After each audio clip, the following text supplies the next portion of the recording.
Welcome to Unfiltered Summit Sisters. I'm Gina. And I'm Julia. We are two ride-or-die best friends who are paving the path for what true, authentic relationships look like. We're facing hardships head-on, having real, uncensored conversations, supporting each other's growth, and shining a light on true, raw healing. We are navigating the world the best we know how, Having a hell of a time doing it. laughing every step of the way, Through the rain and sunshine. This is Canyon Culture. Welcome back to Unfiltered Summit Sisters. The canyon's open. The canyon is freaking open, baby. How many times did you go up the day that it opened? Listen, I'm not judging. I just want to see if it compares. my name is Julia, and the last time I was at the canyon was 8 hours ago, and I went up 4 times or 5 times. The day that it opened? Yes. A lot of times. I think we each went at least 4. Yes. 2 of them together, the other one's separate. So combined, we were up for a total of 8 to 10 times.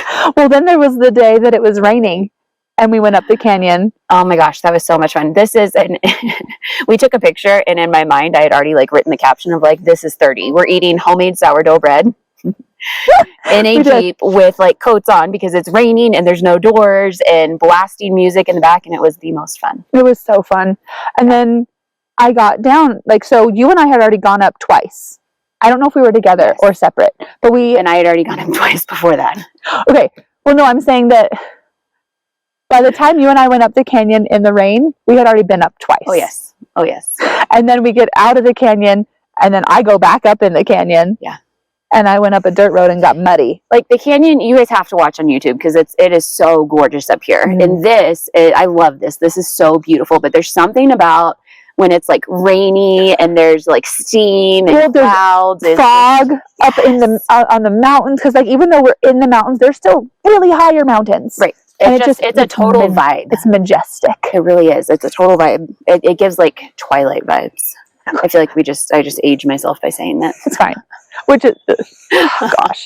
But we went over to Sundance, and I don't know. It's just, we're making up for winter without the canyon. We are. This is the part that's interesting to me. And I've seen so many animals. I'm sorry, I just interrupted you. That You're was rude. fine. So many animals. So many moose. We saw So moose many on our moose. on And our last first night time. I saw a fox. You did? A good sized fox. He was cute. Yeah. Well, we saw moose on our first run, just you and I. Yes. We saw a moose, which was very exciting. We posted about it. And then you went on Sunday up to a bunch of different canyons and saw 2 bull.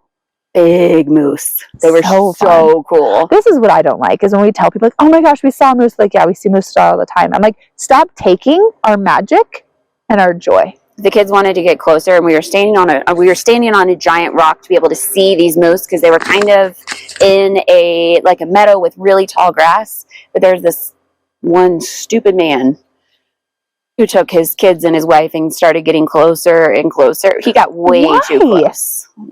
At the same rate, I was like, well, if he decides to charge, it won't be at us, because people are dumb. Yeah. How many moose and bear attacks? There was this tiny little creek. I was like, that is not going to stop them, just so you know. He just walks over it. Right. Oh my goodness. Speaking of which, I'm scanning. We're there's been a lot of bear sightings. There have. People are very concerned. I love that the neighborhood is immediately concerned for our well-being, knowing how much we come up here. Right. There have been a lot of bear sightings up here recently. So we probably should carry and get some bear spray and stuff. Right. Especially when we're up here Don't talk about that. We don't need to talk about it.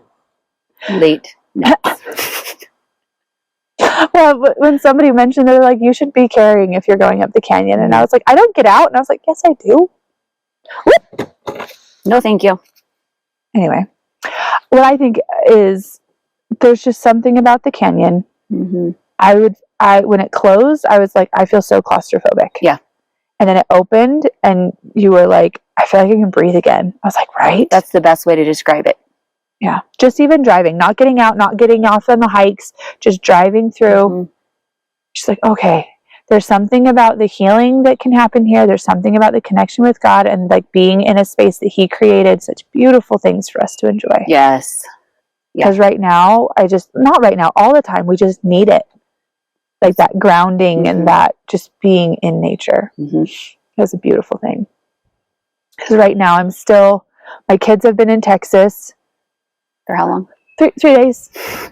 It feels like a month. It's been 3 days. I'm having a hard time, and I'm learning. I'm trying to find that balance of feeling my emotions, but not taking up residency, not being here longer than I need to, because eventually I'm going to get to a spot where it doesn't hurt so bad to not have them here. They're gone long enough. We're going to get to that point where it doesn't, unless I get bad news, it's going to get to a point where I'm going to be okay-ish. Right. And so I'm getting frustrated that it's taking this long until I realize that it's only been 3 days. And I'm like, oh, right. It's fine. It feels like it's been longer though. It's hard. But it's summer. It is summer. Oh my gosh. I'm so excited. We're taking the kids camping this weekend. I'm really excited. Okay. Have any of your kids even been camping? 2 of them have been camping. The oldest 2 have been camping. It was like real really camping long, or like cabin so camping? it was a really long time ago, and we went with friends, and the friends had a camper. Okay. And so my oldest abandoned us to go sleep in the camper with her friend. Oh. And you were in a tent? And then we were in a tent, and I was pregnant and nursing. We ended up having to leave because a cold front came through, and the rain and the wind. Being in a tent? Nope. It was not a great experience. So let's rewrite that this weekend. So we are rewriting that this weekend, and most of my kids are having their very first ever camping experience. So exciting. I'm so excited. And I am making my oldest go. She doesn't want to go. She doesn't like outside air, which oh my gosh, drives me crazy. It's so funny though. It is funny. It's funny, and I am trying very hard to let her be her own person and not get frustrated about it. Because I'm very opposite of that. Right. It's like, why are we inside so much? Do I have to be inside? Can we just live here? Right.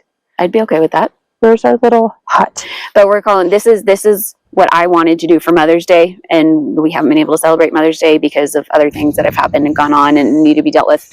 So this is my Mother's Day, and I was like, you have to come one time. You have to come one time. Yeah, I think it's a good experience. Mm-hmm. You got to experience it one time. Yes. She doesn't have to love it, but she can say, I've been camping. Yes. So I went camping with my dad and my uncles multiple times when I was a kid. But that's a lot different because I didn't have responsibilities. I didn't pack. I didn't prepare. I didn't, right? So I now have all kinds of questions. Let's answer them. Because Go ahead. Growing up, that was vacation. Right. Was camping. We went to Yosemite every summer, which is, oh my gosh, we should go. Yosemite's gorgeous. Like my dad's whole side, my dad's whole side of the family, we'd get together and get a bunch of campsites together. And there was just one big campsite with me and 40, 50 some odd cousins, however many aunts and uncles. Like that was family trips. Just, I don't know. That's like, we rarely ever stayed in hotels. It was always camping. So what's one of your favorite camping memories? I have a funny one I'm going to share. I'll just preface it with that. Okay, I have 2. Okay.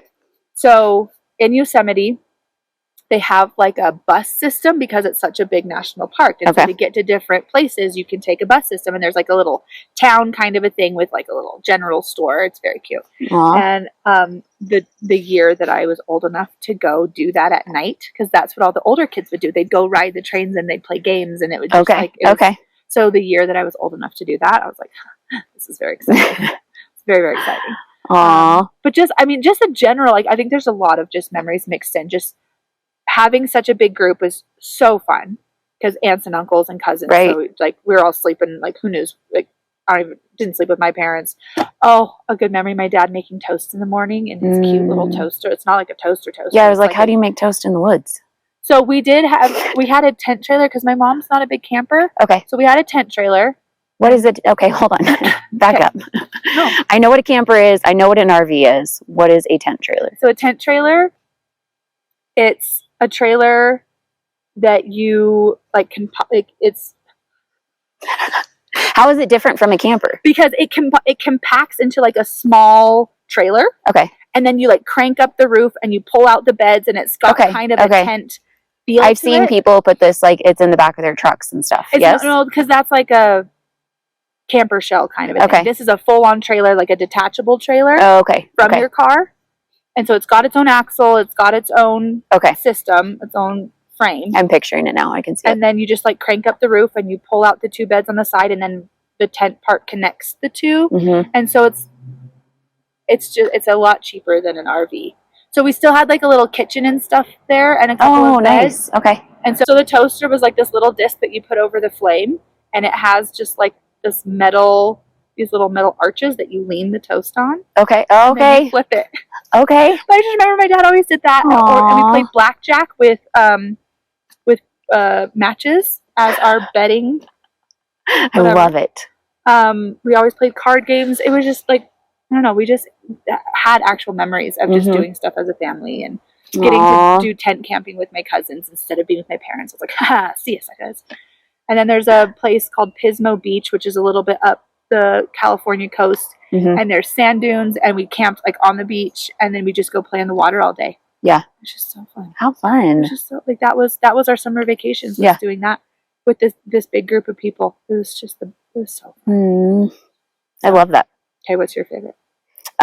Okay, so we went camping one time, and it was my dad and 5 of us. I was the oldest. Yes. Okay. So dad was the only adult. I was the oldest at, I don't know, maybe 10 or 11.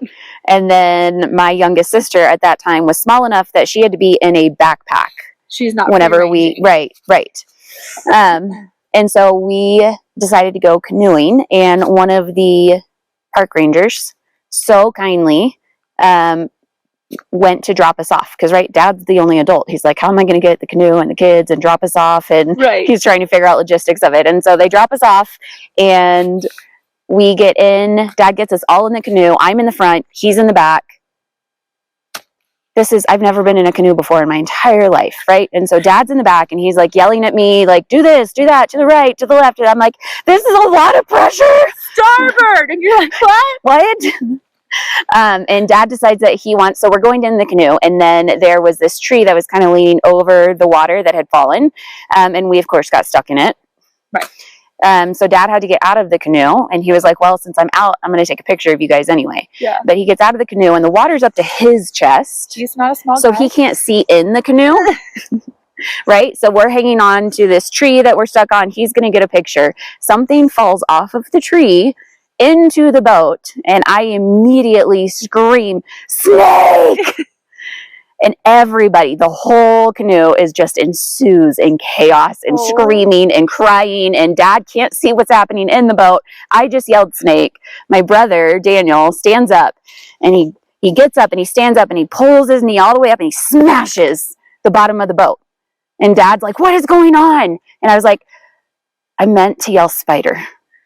I meant to yell spider. You yelled snake. Yes. My bad. My bad. It was a spider, not a snake. And thank you, Daniel, for taking care of it. And dad, I could just imagine dad there just like, what is going on? And you're like, I don't know. Yeah. Everyone's screaming. But it was we have such good memories camping as kids. I just don't remember any of the logistics. Right. Which is of it. Important when you're the grown up. I just got to have the fun memories. Yeah. But now we're getting ready to take the kids camping, and I'm like, I have questions. Well, we were just talking about different foods, because we did. So after I got married, we would go. I mean, I want to say during the summer, we'd go camping every other weekend. We were going all the time. Like, I would get home from work earlier than my ex-husband would, and I would start getting stuff ready. And so by the time he'd get home, he'd shower, and we'd be heading up a canyon. And we just had special spots that we had, and we do open camping, which is a lot like this, where there's no restroom. There's like, you make your own fire pit. Like, there's no picnic table. It's not like a designated spot. You can camp wherever. Yeah. So we would do open camping, and we just had it down. Like, we had it down. We had a bucket that had all the things we needed. So we never had to we have everything. Like, no, here's the camping bucket with all the stuff. So my problem now is that I don't have that other partner to do it with. Right. And he, in the divorce, he got all the camping gear. And so I'm having to restock. And I'm like, I don't remember what we need. Right. But anyway, but even when we had kids, I was usually either pregnant or nursing. We do a lot of camping. And those were some of my better memories of my marriage. There's not a lot of good memories, but camping is for sure. I mean, there's awful ones, but if I do have good ones, it's usually camping. But yeah, you and I were just talking about food. So you're going to want a tent. Got it. Sleeping bags. Well, so I was thinking about the tent, and I was like, do we get a giant one that we can all fit in, or do we get one for the kids and one for us? Okay. But then I'm worried if we do that, if a bear goes into the tent to grab one of my kids, I might not hear it. If I'm in a different tent. Valid issue. Hypothetically speaking. Not that has never happened. Do this. Don't be drunk or high, and then I think you'll be okay. Perfect. Because they're not quiet. They're big, right? Like, I would hear it. Well, I also feel like your kids aren't quiet either. So if they were being drug out, I feel like you'd be... They would say something. Yeah. Okay, but like, what if somebody gets a tick? What do I do? Pull it out. How?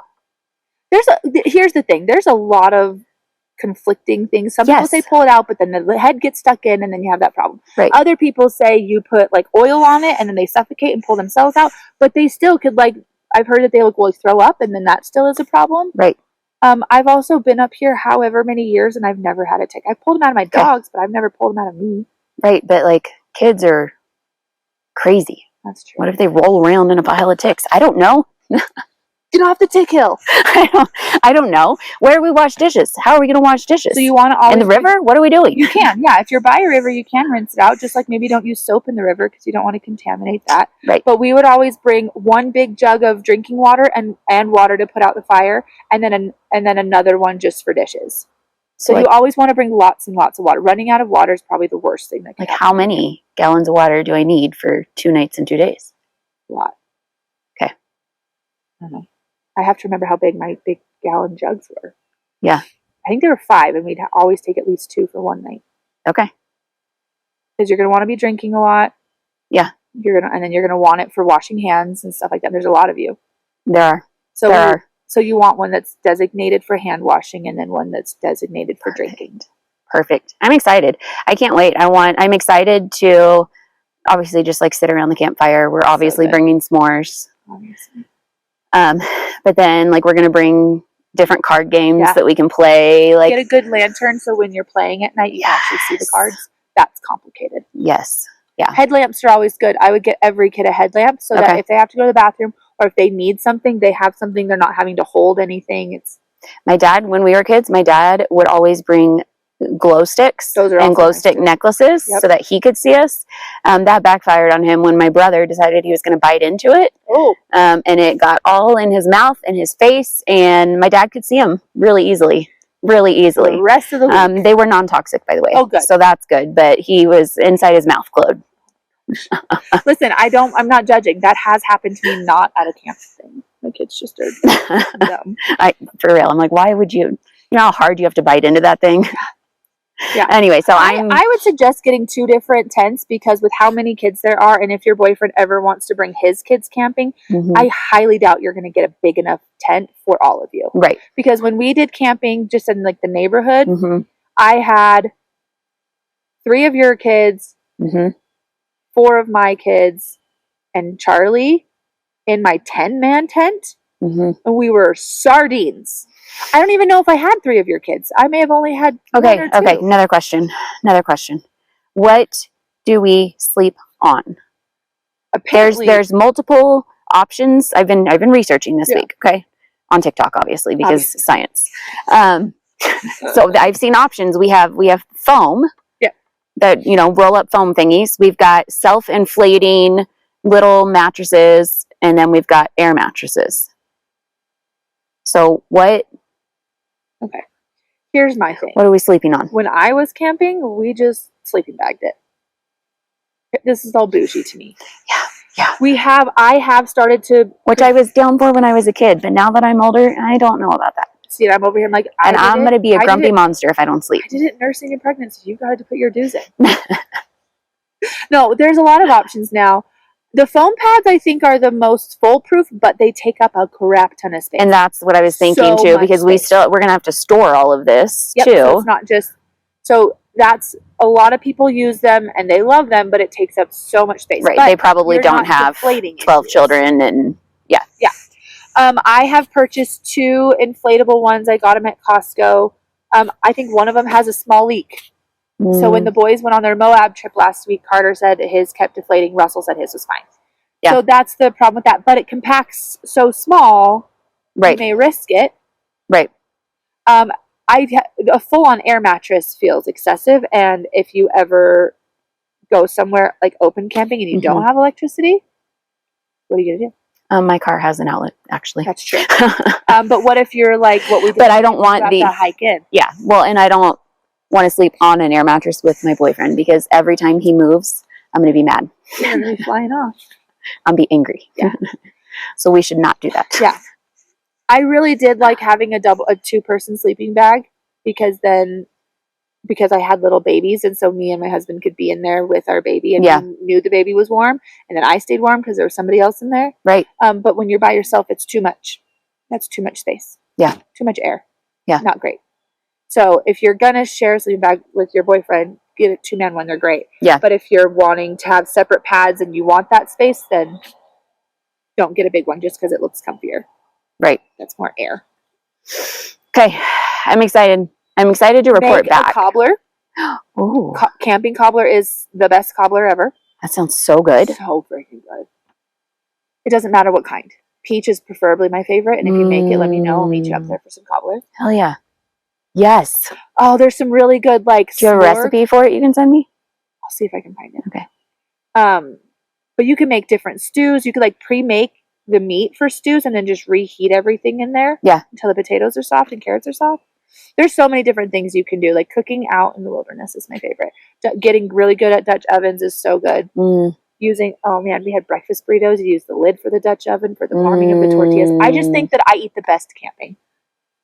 I'm so excited. One of my favorite meals when we were camping as kids, my uncle, he was the cook, and he's Mr. Redneck from the country, camping, like all the things. So he was the cook every time we went camping. But there was this one meal that he made, and it was deer sausage, and he would cook it over the fire until it started to split and boil. And then he would put shredded cheese and barbecue sauce in a tortilla. Ooh. Oh, yeah. So good. So good. I'm getting hungry. I am too. Okay, I am excited to hear you report back about this. We should hear about. I know. I'm so excited. I want to hear like a list of your successes and your fails. Yes, and there's going to be both. Be ready for both. The thing is, it's the memories. Yes. Like that's my favorite part. Is like I used to be so stressed out. I can't forget this. I would be so stressed about forgetting something. Right. Do not forget toilet paper. You're going to be by a toilet, so you're fine. I hate it when we forgot toilet paper. I know. I'm going to be on my period though. Oh, I'm not happy about that. Yay. But I look back and sometimes when I was remembering going on road trips, and I've been in a car where the radiators busted in the middle of winter or summer to California in the desert. So you're blasting the heat in 100-degree weather, and I sit there and I'm just like, those are the funnest. You know what I mean? It sounds miserable, but I was like, those were the funnest trips ever. We just made. And that's, anyway, so I'm excited to hear back all the technical stuff. I know, I'm ready. I want core memories for my babies this weekend. Keep expectations real low. Yeah. Not for core memories, just for. Right. What success looks like. I'm like, if we get there and we have somewhere to sleep inside a tent and we have meals and food, we're good. But again, to brag a little bit, because apparently that's what we do. You're going to be 15 minutes from your house. Right. So if anything gets crazy, you're 15 minutes from your house. Yeah. Easy. It's going to be great. Okay. Well, I'm excited for you to report back. Yeah. So tune in next time for Julia's report back on her camping trip. Yes. Okay. Thank you for listening to this week's episode of Unfiltered Summit Sisters. Come join us on Instagram, Facebook, and TikTok to get a sneak peek into our lives. It's beautiful, chaotic, crazy, and fun. What else would you expect raising 10 kids? All the links you need are in the show notes. See you next week.